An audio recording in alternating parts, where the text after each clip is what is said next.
आशा करते हैं कि आप लोग अच्छे होंगे और आप लोगों की Allahabad high court group D परीक्षा की तैयारी बेहतर चल रही होगी। तो ये वीडियो मैं आप सभी को मोटिवेट करने के लिए बना रहा हूँ। तो जिन बच्चों ने Allahabad high court group D group C stenographer के लिए फॉर्म फिल किया है, तो इस वीडियो को पूरा देखेगा आप लोग। अगर अभी तक आप लोगों ने इलाहाबाद हाई कोर्ट की तैयारी अभी तक शुरू नहीं की है और आप नए सिरे से तैयारी करना चाहते हैं, तो आप किस प्रकार से तैयारी कर सकते हैं कम समय में। सुनने में आ रहा है कि नेक्स्ट मंथ आप लोगों का जो एग्ज़ाम है वो आयोजित किया जा सकता है। अगर आप हताश हो गए हैं और आपका मन पढ़ाई में नहीं लग रहा है तो वीडियो को देखेगा। देखिए, एग्ज़ाम को निकालने के लिए आपको एक रणनीति बनानी होती है। किसी भी अगर आप एग्ज़ाम की तैयारी करते हैं, चाहे एसएससी हो, रेलवे हो या एनटीपीसी हो, कोई भी एग्ज़ाम हो, तो किसी भी एग्ज़ाम की अगर आप तैयारी करते हैं तो आपको उसका सबसे पहले सिलेबस जान लेना होता है, एग्ज़ाम पैटर्न जान लेना होता है। सबसे बड़ी बात यह है कि आप पढ़ाई पर कितने घंटे देते हो। कुछ तो बच्चे ऐसे भी होते हैं जो सोचते हैं कि चलिए आज नहीं कल पढ़ लेंगे, और सबसे खतरनाक एक चीज़ ये होती है मोबाइल। बहुत सारे आज की जो न्यू जनरेशन जो है वो सबसे ज़्यादा मोबाइल पर टाइम पास करती है। पढ़ने वाले बच्चे बहुत ही कम हैं, मैं ये भी देख रहा हूँ। तो जिन बच्चों ने इलाहाबाद हाईकोर्ट ग्रुप डी का फॉर्म फिल किया है, तो आप लोगों की मैं आपको ये बताऊंगा कि आप तैयारी नए सिरे से कैसे कर सकते हैं। अगर आप 2025 में सरकारी नौकरी लेना चाहते हैं, इस पोस्ट में किसी भी पोस्ट में आप लोगों ने फॉर्म फिल किया हो और अब तक आपने कुछ भी नहीं पढ़ा है, अपनी हार को जीत में आप कैसे बदल सकते हैं। हिम्मत मत हारिए आप लोग, क्योंकि हिम्मत में ही भगवान बसता है। तो जितना भी समय आप लोगों के पास बचा हुआ है उसमें आप तैयारी में अभी से लगा दीजिए, अपने आप को आग में तपाइए। क्लासें मैं आप लोगों की डेली ले रहा हूं, चाहे आप लोगों की जीके की क्लास हो या फिर हिंदी की क्लास हो। दो क्लास मैं आपको डेली दे रहा हूं और इसकी मैंने प्लेलिस्ट भी बना दी है। तो प्लेलिस्ट में जब आप जाएंगे वहां पर आपको हिंदी और जीके की क्लासें आप लोगों को काफ़ी सारी मिल जाएंगी, और डेली मैं आपको क्लासें करा भी रहा हूं। तो अगर आप उन क्लासों को देख रहे हैं रेगुलर, तो आप लोगों की जीके और हिंदी वाला जो आपका पार्ट है उसकी टेंशन आप छोड़ दीजिए, उसकी तैयारी आप लोगों की बहुत ही अच्छे से हो जाएगी। देखिए, हिंदी जो है आप लोगों का, हिंदी इतनी हार्ड नहीं आती है। हिंदी में सिंपल से क्वेश्चंस पूछे जाते हैं, वही हाल जीके का भी है, सिंपल से क्वेश्चंस पूछे जाते हैं। बस आपको रिवीजन पर सबसे ज़्यादा फोकस करना है। कोई चीज़ है वो आपको रटनी नहीं है।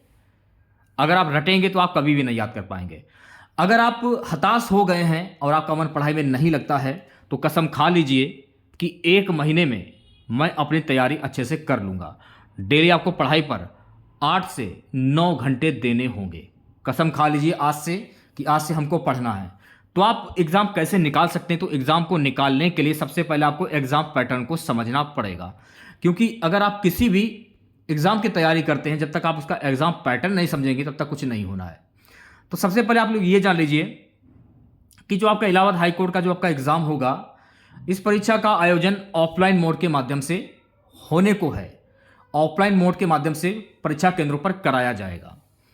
और काफ़ी सारे ऐसे बच्चे भी ये भी बोल रहे हैं कि परीक्षा ऑनलाइन होगी। अभी कोई क्लियर नहीं है कि परीक्षा आप लोगों की ऑफलाइन होगी या फिर ऑनलाइन होगी। तो आप ये ही मान के चलिए कि परीक्षा आप लोगों की ऑफलाइन होगी, ठीक है। इसकी सिलेबस की अगर हम बात करें तो सिलेबस सभी का सेम ही रहेगा। सबसे पहले स्टेनोग्राफर ग्रेड 3 का सिलेबस देख लेते हैं। पेपर आप लोगों का 100 नंबर का होता है, जिसमें हिंदी के क्वेश्चन 25, इंग्लिश के 25 क्वेश्चन, जनरल स्टडीज के 25 क्वेश्चन और मैथमेटिक्स के 25 क्वेश्चन जो है वो पूछे जाते हैं। हिंदी की रेगुलर क्लासेस मैं आपको दे ही रहा हूँ, जनरल स्टडीज़ की मैं आप लोगों को रेगुलर क्लासेस दे ही रहा हूँ। आपको फोकस करना है इंग्लिश पर और मैथमेटिक्स पर। इंग्लिश में इतनी कुछ खास हार्ड नहीं आती है, इंग्लिश का भी मैंने पेपर देखा है। इंग्लिश के सिंपल से क्वेश्चन पूछे जाते हैं और मैथ के भी सिंपल से क्वेश्चन जो है वो पूछे जाते हैं, ठीक है। 90 मिनट का आपको समय मिलता है, टोटल 100 क्वेश्चन होते हैं इसमें, ठीक है। ये तो हो गया आपका स्टेनोग्राफर ग्रेड 3 का पेपर का। जब आप फर्स्ट स्टेज का एग्जाम क्लियर कर लेते हैं तो सेकंड स्टेज जो आपका आता है उसमें उसकी तो बात की बात है कि उसमें क्या क्या पूछा जाएगा, उसकी तो बाद में बात करेंगे। सेकंड स्टेज में क्या क्या पूछा जाता है। अब बात कर लेते हैं कैटेगरी क्लरिकल ग्रेड की। तो इसका भी पैटर्न सेम ही रहता है, जैसे कि हिंदी हुआ, इंग्लिश हुआ, जनरल स्टडी हुआ, मैथमेटिक्स हुआ। 90 मिनट का समय मिलता है, 100 क्वेश्चन पूछे जाते हैं 100 नंबर के। इसमें भी आप लोगों की क्लासेज जो हैं चल रही हैं, वही क्वेश्चन पूछे जाएंगे, कोई नए क्वेश्चन नहीं पूछे जाएंगे, क्योंकि सिलेबस और पैटर्न बिल्कुल सेम ही है। जरूरी नहीं कि हिंदी का अगर आपको सिलेबस दिया जा रहा है तो क्वेश्चंस अलग से पूछे जाएंगे। क्वेश्चंस वही रहेंगे, चाहे संधि विच्छेद हो, विलोम शब्द हो, पर्यायवाची हो, समास हो, रस छंद अलंकार हो, क्वेश्चंस वही पूछे जाएंगे। कोई नए क्वेश्चन नहीं पूछे जाएंगे आप लोगों से। तो तैयारी में अगर कर रहे तो तैयारी में लगे रहिए।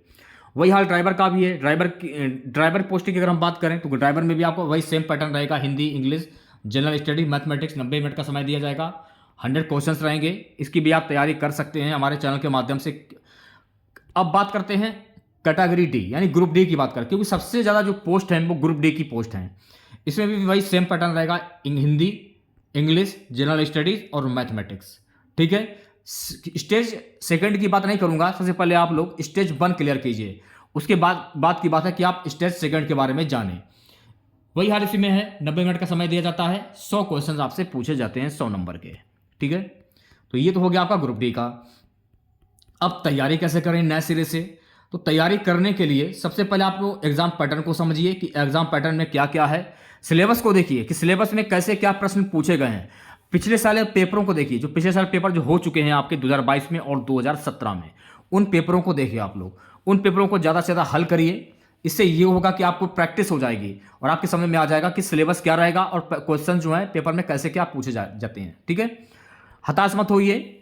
अगर आप एग्जाम दे देकर परेशान हो चुके हैं और आप ओवरेज होने वाले हैं, परेशान मत होइए। ढेर सारी वैकेंसी आ रही हैं। अगर इसमें नहीं होता है आप लोगों का तो दूसरे एग्जाम की तैयारी भी कर सकते हैं। लेकिन इसमें ही मानिए कि इसमें आपको अपनी एक सीट जो है वो पक्की करनी है, क्योंकि 2022 के बाद 2024 में ये एग्जाम आप लोगों का हो रहा है। वैकेंसी काफ़ी अच्छी है, सैलरी भी काफ़ी अच्छी इसमें होती है। तो नए सिरे से आप तैयारी स्टार्ट कर दीजिए, चाहे हिंदी हो चाहे जीके हो। उसकी टेंशन आप मेरे ऊपर छोड़ दीजिए। उसकी तो तैयारी मैं आप लोगों को करा ही रहा हूँ। हिंदी की टेंशन छोड़ दीजिए। हिंदी में 25 क्वेश्चन जो पूछे जाते हैं हिंदी में है, 25 में 25 आप बना कर आएंगे, ये मेरी गारंटी है। बस जैसा मैं कह रहा हूँ आप लोगों से वही करते जाइएगा। अब ऐसा नहीं है कि आप पढ़ रहे हैं, पढ़ने की जगह पर आप मोबाइल चला रहे हो। जैसे कि आप पढ़ रहे हो, मोबाइल में आप वीडियोज़ देख रहे हो, मूवी देख रहे हो, तो ये धोखा आप अपने आप को दे रहे हो, ना कि अपने माँ बाप को। आप अपने ज़िंदगी के साथ खेल रहे हो, क्योंकि आप जो कर रहे हो वो मैं करके छोड़ चुका हूँ, इसलिए मैं आपको समझा रहा हूँ। अब तक आप लोगों ने कुछ भी अगर नहीं पढ़ा है तो कोई बात नहीं, अभी से तैयारी स्टार्ट कर दीजिए, क्योंकि आज तारीख हो गई है 22। ठीक है। और समय आप लोगों के पास बहुत ही कम, जो भी समय आप लोगों के पास बचा हुआ है, क्योंकि किसी वक्त किसी भी तारीख में एग्जाम डेट जो है वो इलाहाबाद हाईकोर्ट की आ सकती है। इसलिए मैं आपको बोल रहा हूं कि अपनी हार को जीत में बदलना अगर आप चाहते हो तो अभी से कसम खा लीजिए कि दिन रात एक कर देना है। मोबाइल हमको नहीं चलाना है। तैयारी हमको अपनी अच्छे से करनी है, तो ये आप तैयारी अच्छे से कर पाएंगे। आशा करते हैं कि आप लोगों की मेरे बात अच्छे समझ में आ जाएंगी। अगर आपको अपने माँ बाप का सपना पूरा करना है और 2025 में आपको नौकरी लेनी है, अगर आप न्यू जनरेशन के हैं तो अच्छी बात है, आप लोगों के पास टाइम अच्छा है। अगर आप लोगों के पास टाइम अच्छा नहीं है, हो सकता है कि आपके घर वाले आपकी शादी करने के चक्कर में पड़े हों और आप सोच रहे हो कि हमारी जॉब लग जाए उसके बाद हम शादी करें।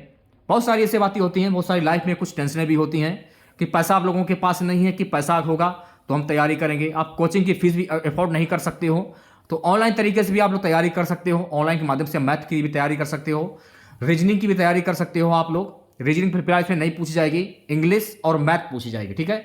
इंग्लिश की भी तैयारी कर सकते हो ऑनलाइन आप लोग, और मैथ की भी तैयारी आप लोग कर सकते हो। वैसे तो जीके और हिंदी की तैयारी मैं आप लोगों को डेली करा रहा हूँ। जैसे ही आप लोगों का रिस्पॉन्स अच्छा देखने को मिलेगा हमारे वीडियोज़ पर, वैसे ही मैं आप लोगों को तैयारी अच्छे से स्टार्ट कराना शुरू कर दूंगा, चाहे रीजनिंग हो या फिर मैथ हो। ठीक है। तो अगर आप जीत को अपनी हार में बदलना, अपनी जीत को अच्छे से बदलना चाहते हो तो सबसे पहले आपको इसमें अच्छा स्कोर करना होगा। जब आप अच्छा स्कोर करेंगे तभी आप कट ऑफ के दायरे में आएंगे। अगर आप हताश हो चुके हैं, हताश मत होइए।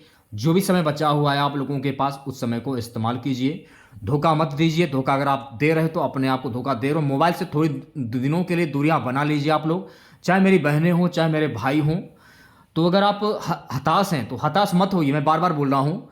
तो अगर आप लोगों ने हमारा व्हाट्सएप ग्रुप ज्वाइन नहीं किया या टेलीग्राम ग्रुप चैनल ज्वाइन नहीं किया, उसे जरूर ज्वाइन करें आप लोग, क्योंकि वहाँ पर आपको सारी पीडीएफ वहीं पर आपको मिलती है। जो भी अपडेट रहती है सारी अपडेट आपको वहीं पर दी जाती हैं। तो दोनों चीज़ आप लोग ज्वाइन कर लीजिए। ज्वाइन करने में क्या दिक्कत है भाई, ज्वाइन कर लीजिए। आपके फायदे की बात कर रहा हूँ। फ्री में कोई पीडीएफ नहीं देता है, आज तक कोई नहीं देता है, लेकिन मैं आपको फ्री में पीडीएफ भी दे रहा हूँ, तैयारी भी मैं आपको करा रहा हूँ। डेली आपको पीडीएफ मिलती है, हिंदी और जीके की पीडीएफ डेली आपको मैं दे रहा हूँ। ठीक है। लिंक वीडियो के डिस्क्रिप्शन में दिया गया है। अगर आप लोगों ने ज्वाइन नहीं किया जल्दी से ज्वाइन करें आप लोग।